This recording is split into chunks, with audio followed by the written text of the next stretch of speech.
BFM Business. Focus PME. Vincent Touraine. Dépoussiérer le métier de conseiller en gestion de patrimoine et celui de courtier en assurance, c'est la mission que s'est donnée notre invité Pierrick Aupoil. Bonjour. Bonjour Vincent. Vous êtes président fondateur d'Uptimi. Merci d'être avec nous dans Focus PME. Alors parlez-nous d'Uptimi. Comment est né votre concept ? Tout récemment d'ailleurs, en 2023. Oui, tout à fait. Alors, c'est suite assez naturellement à un projet avorté, on va dire conventionnel dans l'assurance, qu'on s'est retrouvé dans une situation à se dire on va essayer de réinventer un petit peu notre métier pour essayer de trouver un autre angle d'attaque par rapport à ça. Et on avait fait un constat assez basique qui était que les particuliers, les professionnels, d'ailleurs TPE, PME, comme c'est bien vu sur le sujet, étaient dans une situation où il y avait un profond désamour vis-à-vis de l'assurance et leur organisation patrimoniale de manière générale. Autre constat, on avait quand même les compagnies d'assurance et les banques qui, suite à la crise post-sanitaire, étaient dans une situation où, pareil, il y avait peu d'intérêts qui étaient communs. Donc, on a travaillé directement sur notre modèle et le développement, la constitution, la sécurisation et la transmission du patrimoine. Bon, vous faites ça depuis Annecy en Haute-Savoie, mais vous avez aussi des représentants en région parisienne, dans la région lyonnaise également. Qu'est-ce qui vous différencie dans votre approche des métiers de courtier en assurance et de CGP ? Alors nous, on utilise le terme de coach le plus souvent. Alors pourquoi le terme de coach ? Tout simplement parce que quand on est dans une situation de faire du coaching patrimonial, on va pouvoir travailler sur la sécurisation et l'optimisation du patrimoine humain, du patrimoine financier et du patrimoine immobilier.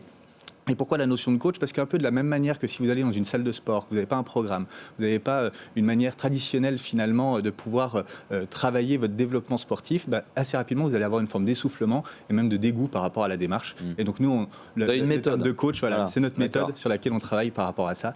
Et on y travaille le plus possible avec des outils spécifiques, une méthodologie et une offre exclusive pour nos clients. Très très digital, ce que vous faites.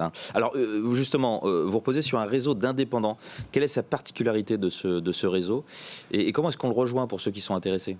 Alors la particularité déjà, c'est qu'il a été construit pour le client final au départ, pas pour les indépendants à proprement parler. Et finalement, ce qui s'est passé, c'est qu'on a un certain nombre de confrères qui sont intéressés à ce qu'on était en train de faire et ils nous ont rejoints assez naturellement. Ils nous ont permis finalement de continuer de développer notre offre et notre mode opérationnel.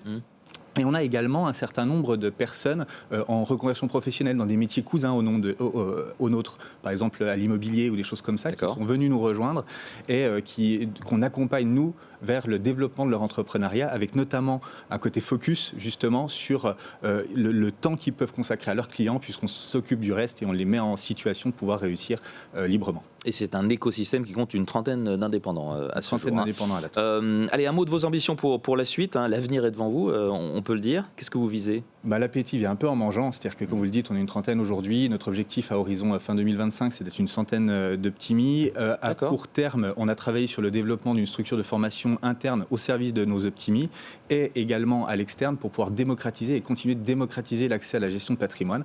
Et en actualité, on va dire toute récente, toute fraîche, on a le lancement d'Uptimi Invest qui est situé sur l'immobilier, la partie immobilière de notre métier et dans lesquels on est exactement dans la même démarche que ce dont on a parlé. Pas facile en ce moment, l'immobilier, mais c'est peut-être le bon moment justement. C'est certainement le bon moment pour se réinventer. Comme ça, d'accord. Vous appelez les Uptimi entre vous, c'est ça ? Oui, tout à fait, les optimistes. Et l'attitude, c'est d'être to be optimiste, puisque Uptimi vient du fait d'être optimiste et de se dire on prend les choses en main et on n'attend pas finalement que les choses deviennent tout cuit dans le bec. Tout s'explique. Merci beaucoup Pierrick Aupoil d'avoir été avec nous dans Focus PME, président fondateur d'Uptimi. Au revoir. Merci Vincent. Focus PME sur BFM Business.